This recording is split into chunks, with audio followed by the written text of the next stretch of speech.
Morning all, and welcome to the interior of Mercedes-AMG GT S, which is the faster of the two Mercedes-AMG GT coupes. It's pretty nice in here, isn't it, actually? As well it might be. It's a £110,000 coupe, kind of replaces the SLS, but is a lot cheaper than that. A bit more usable. It's a more rounded,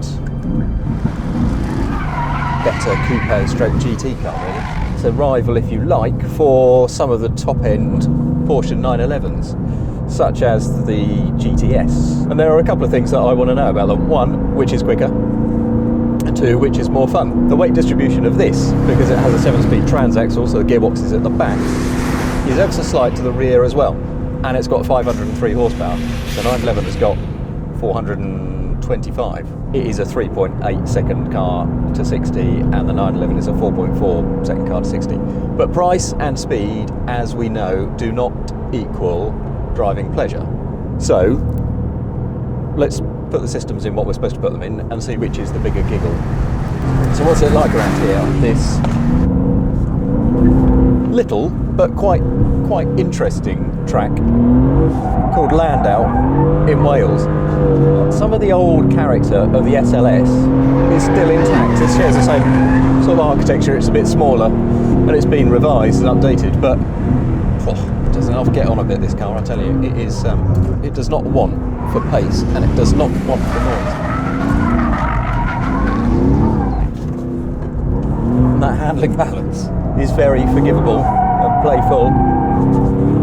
The gearbox is even good enough that you can just upshift mid-drift without upsetting the balance. There are hot rodish elements to it. The steer is quite light, actually, quite responsive. You wouldn't call it vague, even though it's light. It's very direct. I'm not sure I'm getting loads of feel through it in the way that I suspect I would. There's a little bit of lag at low revs. There's so much torque as well, which comes in at 1750 revs or something like that.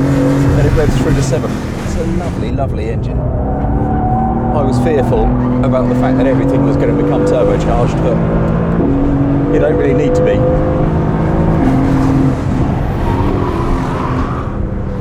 The body's pretty settled in this stiffest mode. Occasionally sort of rocks as it goes in and out of slides, but I could probably drive it more smoothly and that wouldn't be such a problem. Maybe lacks that outright finesse of the best sports car. So even just on turning it just lets go like that. Not good, bloody good fun, but anyway, we're going to get into the other sports car. Alright, so this is the 911 GTS versus GTS, and it's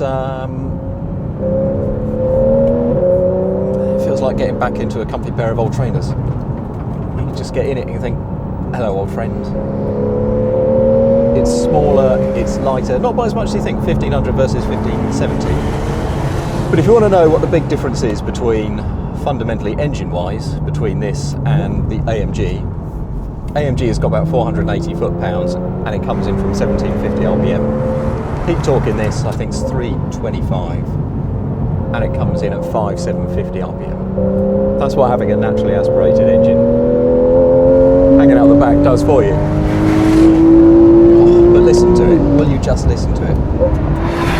And because it's naturally aspirated, what a response. It really is something else. Oh, the steering's heavier, but there's so much feel through it. It's just really glorious steering system. The ride's so settled as well. It really just is the sort of car you can just enjoy driving on a track all day long. Oh god, that's so lovely. That's so predictable. He says. It's a very good road coupe as well, actually. The AMG. It's a pleasingly usable thing. And then of course there's the fact that it looks $1 million and it sounds absolutely incredible everywhere you go. The Mercedes is more of an event got a nicer interior. In many ways, I suspect you'd love to own one, to come out of the house and see it in the morning. To know that you're driving something that looks and sounds like it does. But if it comes down to it, fundamentally, dynamically, in terms of what it gives you, in terms of engineering feel and feedback, and just sheer driving pleasure, I don't think the AMG can touch this. I really don't. This is just...